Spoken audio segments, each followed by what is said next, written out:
Welcome to Odds On, and a new punting podcast by Tab Touch. You can download the Tab Touch app, or you can head to tabtouch.com.au. If you're listening and you want to watch, you can head to the Tab Touch YouTube channel for the full episodes.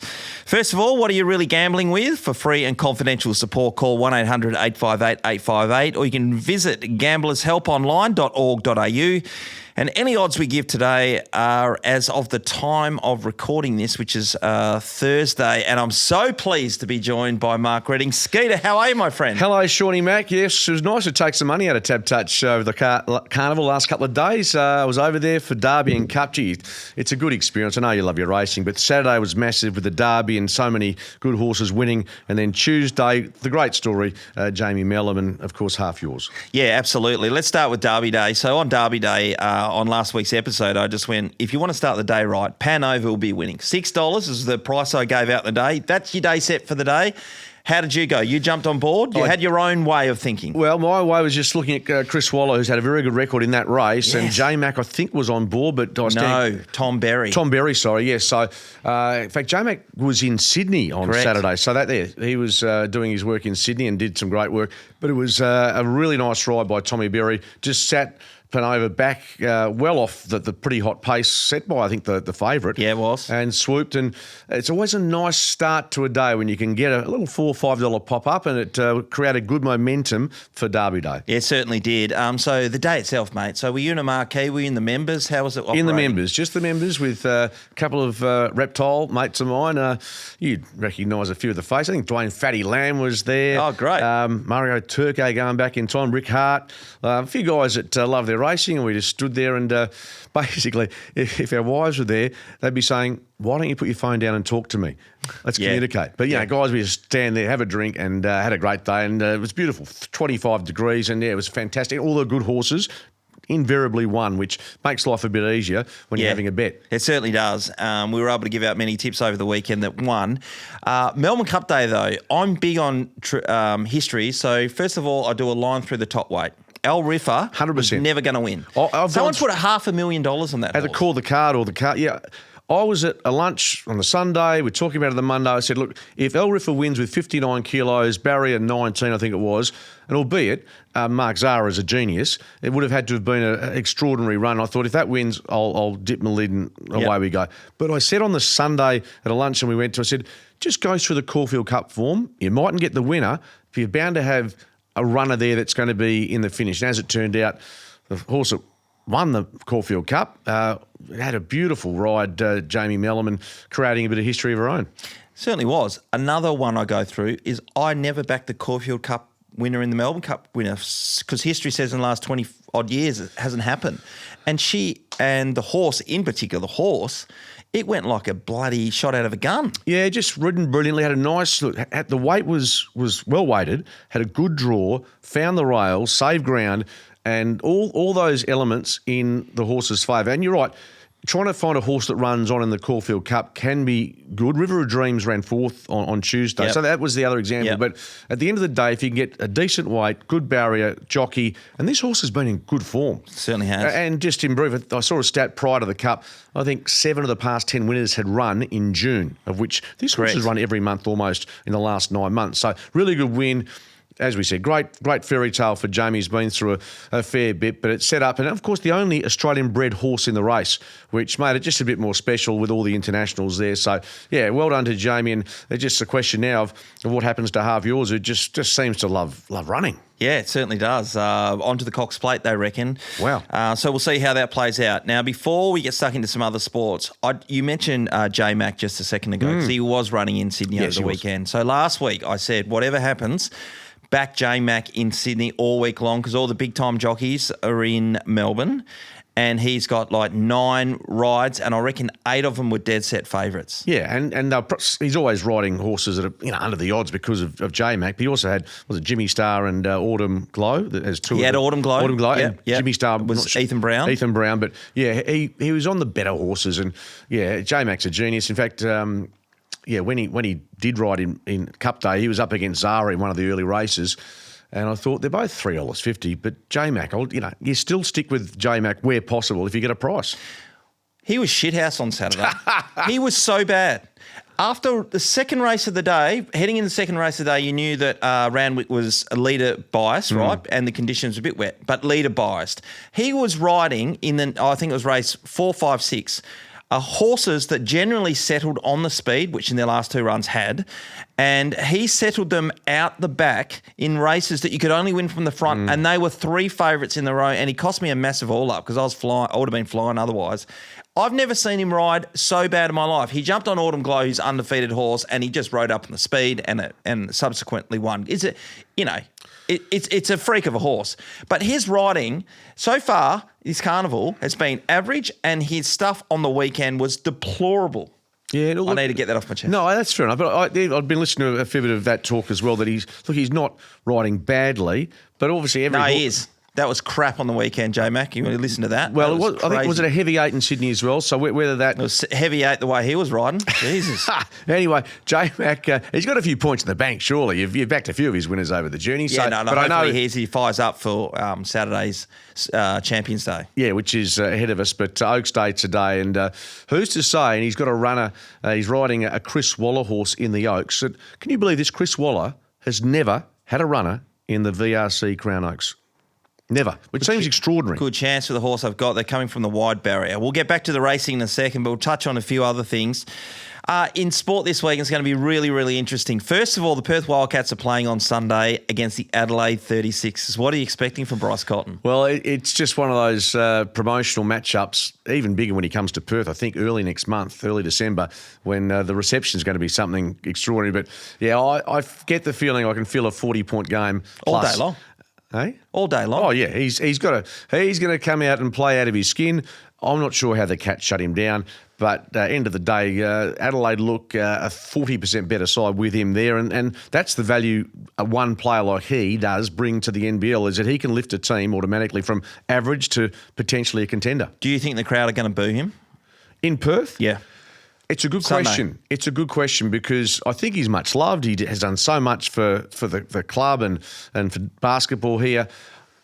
There'll be a small section because West Aussies, we're very parochial. We feel that we've been dudded by Bryce leaving, but you have to point your finger at the Wildcats as well as how it got to that point. Yeah, I do. I point my finger at him. But I still think the Red Army are going to boo him. Yeah, I'd be disappointed if they did, but you know what? It's only a bit of theatre. Yeah. End of the day, he's a gun. They'll boo him, they'll jeer him, but I think he might have the last say both in Adelaide and here. NBA at the moment's been very interesting. Some teams that, all the good teams are winning at the moment. But that said, Josh Giddey, just the other day, 29 points, 12 assists, 15 rebounds. He's been on fire to start the season for the Chicago Bulls. And they came back from, I think, 20-plus points down against Detroit and get up and win. So that was there's been some crazy results because it's an 80-plus game season. I mean, favourites can be there, but I think like today, for instance, there's a chance that Steph Curry's being rested, and you just have to be mindful when you have a look at the markets and exactly where it sits as to which players are being rested, if it's the second game of a back-to-back road trip, for instance. All those have to be taken into account. So it's difficult. I love having a bet on the NBA, but the $1.20 in racing, which you'd think just wins, doesn't always happen in basketball, I can tell you. And I'll tell you why, because I backed the Boston Celtics on Saturday as part of a multi against the Utah Jazz, and they got rolled. They did. There was a really bad play at the end of the game. Don't tell me, I didn't see it. Where the champ got knocked out. Anyway, we won't go into that. F1's this weekend is going to be interesting because they're at Sao Paulo over in Brazil. And Oscar Piastri, as we know, has given up the leadership to Lando Norris. And I suspect if the results are the same in that Lando beats him over the line and the Drivers' Championship widens by Lando winning, that then McLaren will go all chips in with Lando for the last 3 races. That's the way I see it. Has he been nobbled, our man, Oscar, in terms of his team? Has he not been supported as well as he should? That's a lot of the talk around the place. And he hasn't been driving probably as well as he should be.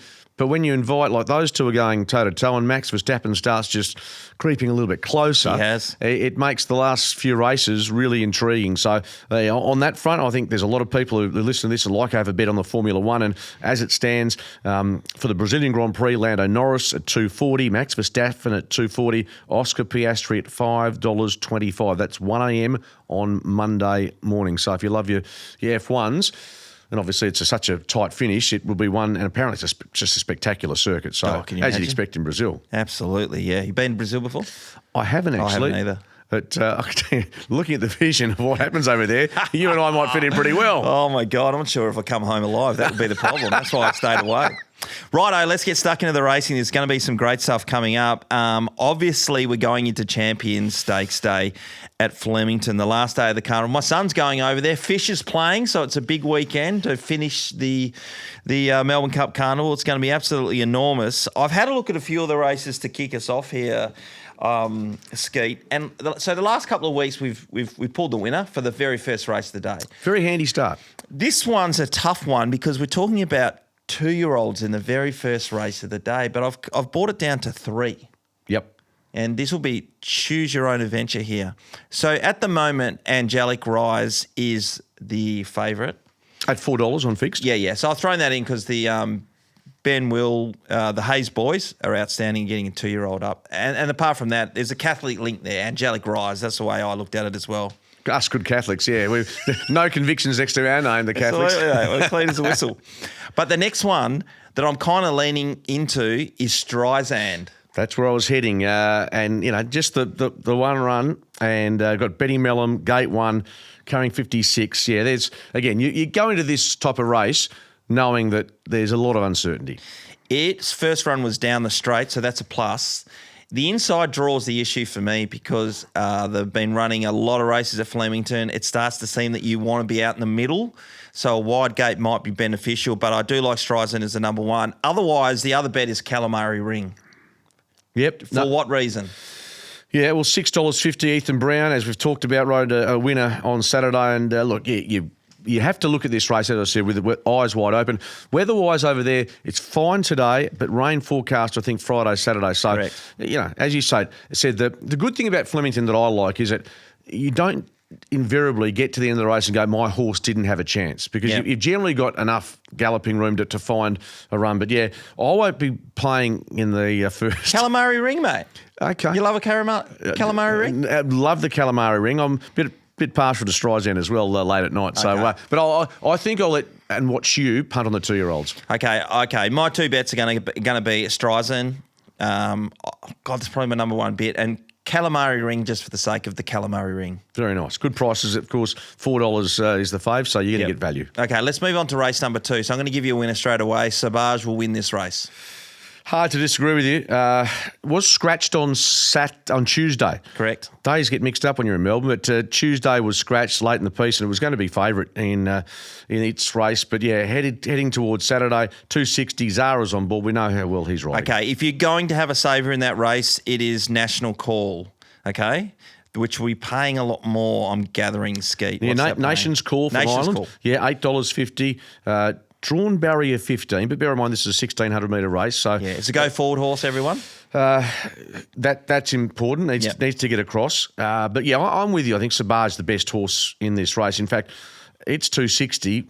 Second favourite is Nation's Call at 860. So that's second favourite. Okay. Yeah, so that's a fair differential. All right, I'm going to race 3. Vestus will win. That's a Clinton McDonald horse. Come over the top late. So we don't have to talk about that too much. I'm giving you winners here. Race 4, She's a Hustler.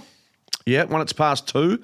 Very keen on this galloper from New Zealand, starting at 260 on fix at the moment. So yeah, there's probably a case that can be made for See What I See. Craig Williams has had some reasonable recent form, but yeah, I think you're probably on the money there. She's a Hustler will start favourite. Yeah, I'm saying it was winning. Race 5 is Sadadi. Is that the one? That'll work. Yeah, Harry Coffey. Kiramar. Okay, it was when I first saw the markers at $9. I think it's at $7. You're right, bang on $7. This is a very open market. Birdman $5.50, the favourite as we speak. But look at that, it's a $5.50 the field basically. Yep. Okay, there's another winner. I'm tipping winners everywhere. Race 6 is the Champion Sprint. Now, all these horses have been going around. Tentaris is going to be really hard to beat. 2-year-old, right? So it's down in the weights. If you want to look for value, you've got to be backing Giga Kick. Fresh horse on the scene. Yeah. What do you think? Yeah, well, as you say, the weight differential's 5K, so that can't be discounted. No. But you mentioned Tintaris is and was very good on Saturday last week. So you look at Brilliant. It was brilliant. And look, I'm not putting a line through Jolie Star either with J-Mac. So I think of those three, if you and I back Cabalas on Saturday as well, Well played. Was it Saturday or Tuesday? Cabalas won. Yep. The memory's drifting, but it won pretty well. So it's a pretty good field, isn't it? I don't mind you thinking Giga Kick, drawn the 4, Zara on board, and look, it's record over this distance, 2 wins, 2 seconds, 2/3. At the track, it's 1-2 from 4. So it does like Flemington. What's that, Angelina Jolie in? Jolie Star. Jolie Star. Barrier, 7.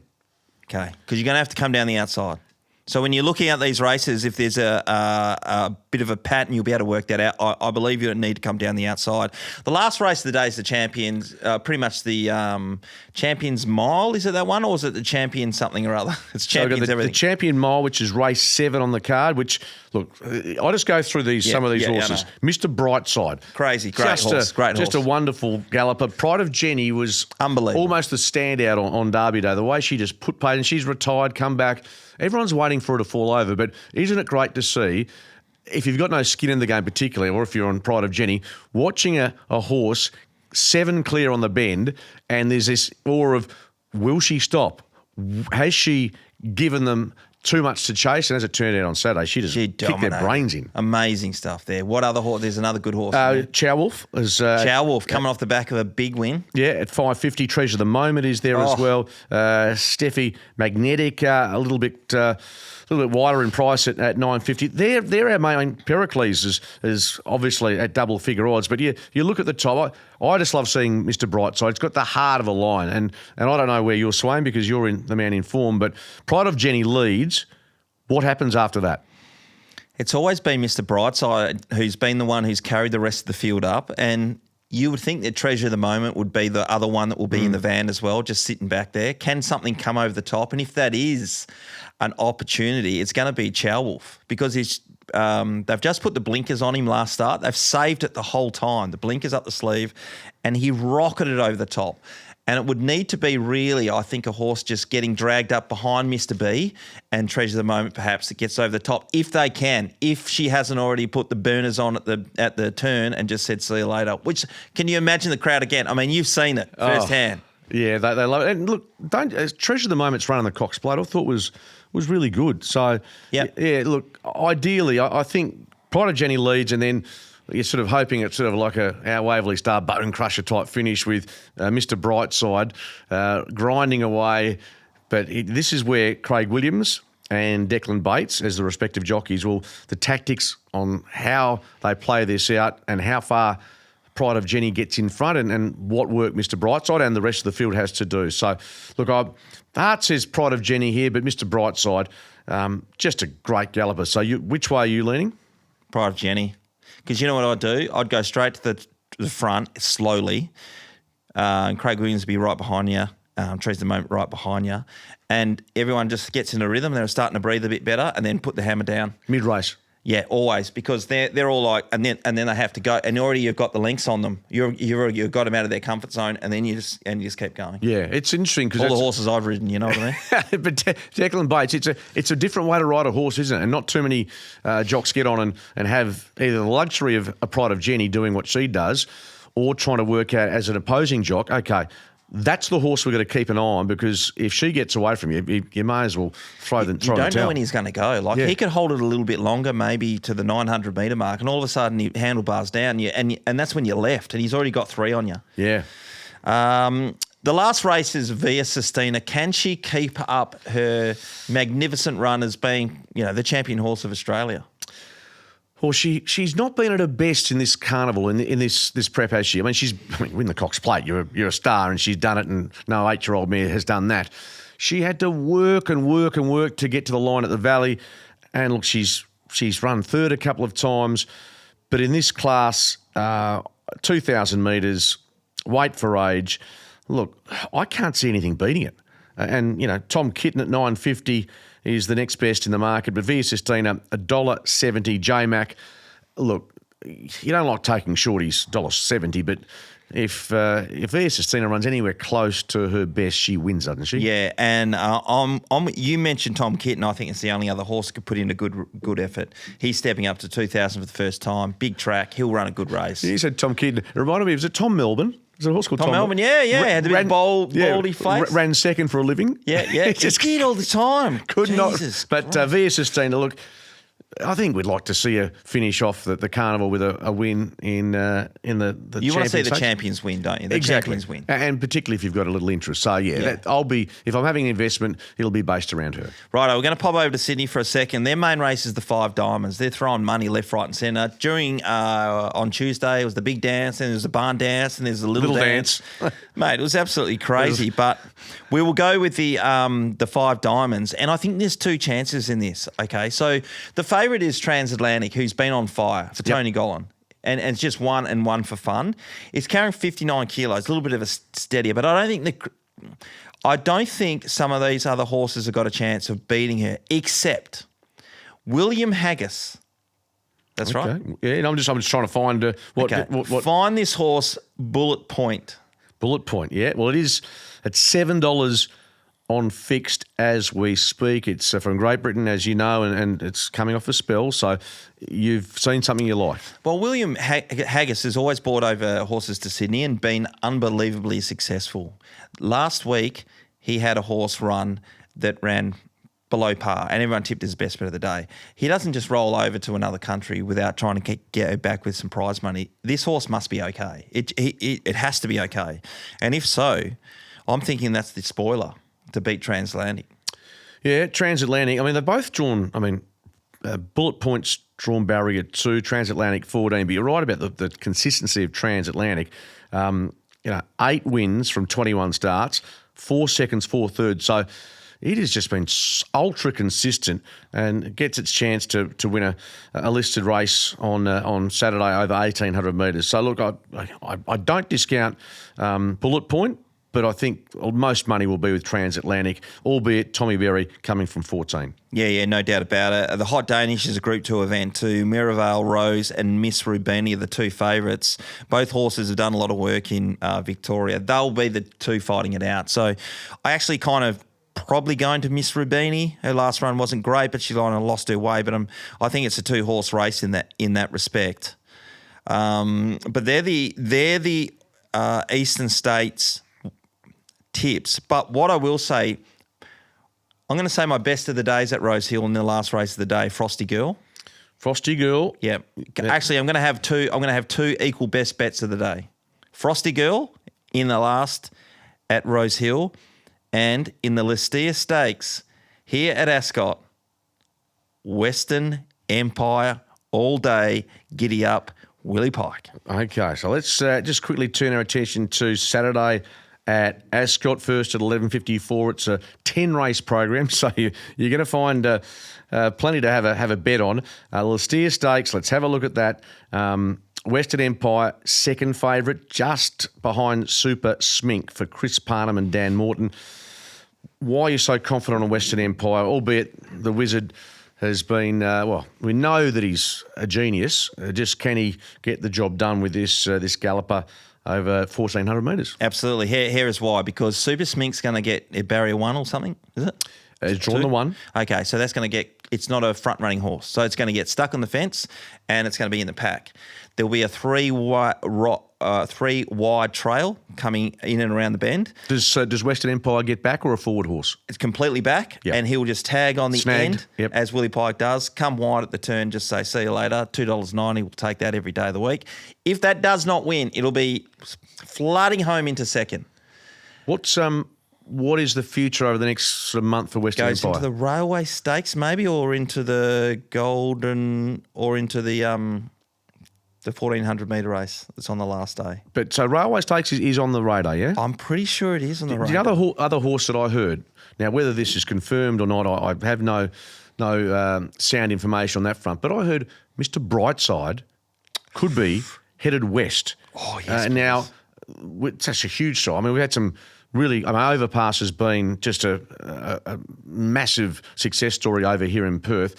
What sort of crowds will we get for Mr. Brightside if he came west? And off the top of your head, what would be the best race for Mr. Brightside in Perth during the Pinnacles? Is there one that stands out? Is it? Yeah, it is. Yeah, easy. It's the Gold Rush. The Gold Rush. Yeah, but the 1,800 metre race is probably kind of in his wheelhouse as well. But I think the Gold Rush of a 1,400 metre race, they lob on speed and just too good. That's absolute class. It's weight for age event. Yeah. He'll be really, really difficult. That will be huge for WA racing if you can get horses like that. Chris Waller's going to send over one or two. I heard him say just recently. I'm not sure what they were, but they're all right. Yeah, well, there's a couple floating around. If Mr. Brightside comes here, you've heard it first on Odds On with Shawnee Mac and Skeet. If it doesn't come, just ignore it. Just ignore it. Just ignore it. Yeah, so Western Empire is, by the way, $11 to win the Railway Stakes. $11. So, but are you keen on Western Empire winning, obviously, on Saturday and going on and being a real factor in the 1,600 metre race? If not, it'll be the Gold Rush. Yeah. But he wins on the weekend. And I mean, obviously, if you're going to Ascot, you just stay with what you know, and that is race 1, which is All on Red, which we've tipped twice now. 2 wins for 2 starts. It'll go to the front and it'll just burn along and win. Yep. Yeah, you're right. One, it's past couple, 59.5 kilos. But it is the best horse in the race, and that's 260. You just want to get yourself up and running. You're suggesting that's not your best bet of the day, but it's one that you think might just give punters some momentum as they build towards your best, which is Western Empire. Yeah, and just remember, make sure you jump on the Rose Hill Frosty Girl in the last there. Frosty Girl. Yep. That's you. That's your rate. That's your best bets for Saturday coming up. Yeah, I've gone through a lot there, but I've picked the best bets there, and I think we're going to be winning. Pick the eyes out. Well, you're in good form, and while you're in form, keep following Shawnee Matt, because I can tell you, when he's out of form, you don't want to be near him. That's only a matter of time. It's only a matter of time. Skeet, by the way, the bet loot, which everyone's been on. My brother's big on this at the moment. Yeah. The new racing punting addition to the Tab Touch app. It's on the front where punters can share bets and follow others. You know what I did last week with Bet Loop?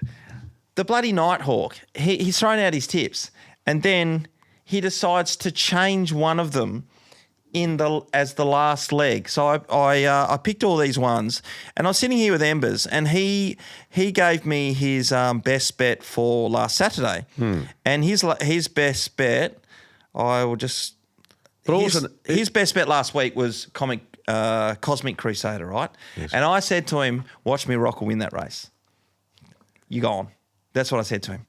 So then I put together on Bet Loop, the Nighthawk took over, and he put on his last leg Cosmic Crusader for a collective $600-700.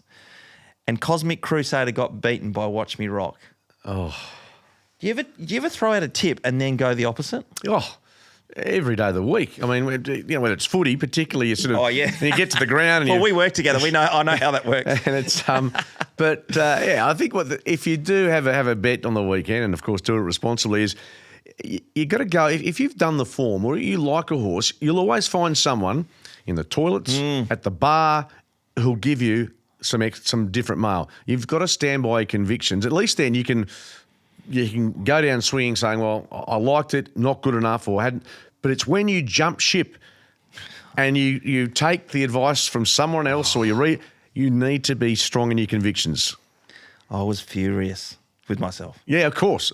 But good time of the year, though. We're having fun. We've got race meetings here, there and everywhere, and Saturday's going to be enormous at Ascot, where it is. Of course, people will be there, not just for the local meeting, but with the Champion Stakes Day at Flemington and good racing at Rose Hill as well. So, no, we're absolutely blessed to be talking about racing. Do you have a best bet for the weekend, Skeet? Do you mind me backing shorties? No.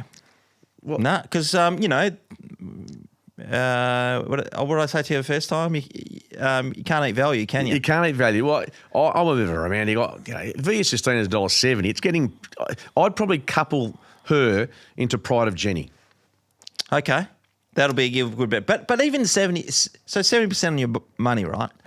If you went to your superannuation agent and said, "I'm going to put 70% on it inside of 2 minutes," it's not bad, is it? Bad. It's good. But yeah, that is, I think, that's why on Saturday, punters had a great day. Bookies got smashed. A lot of the favourites got ups. Tuesday, it was probably a little bit of an even split. But even Tuesday, I never back a cup day winner, but I backed 3 or 4 just on the basis of,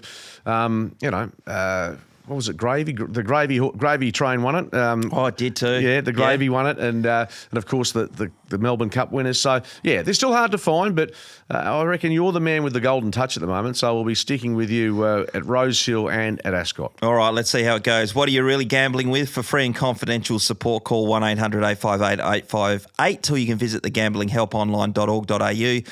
As I said earlier on, any odds we give is as this moment, but you watch them get hammered in because the tips are going strong at the moment. And BetLoop too. Get on board BetLoop. Everybody's having a hell of a lot of fun.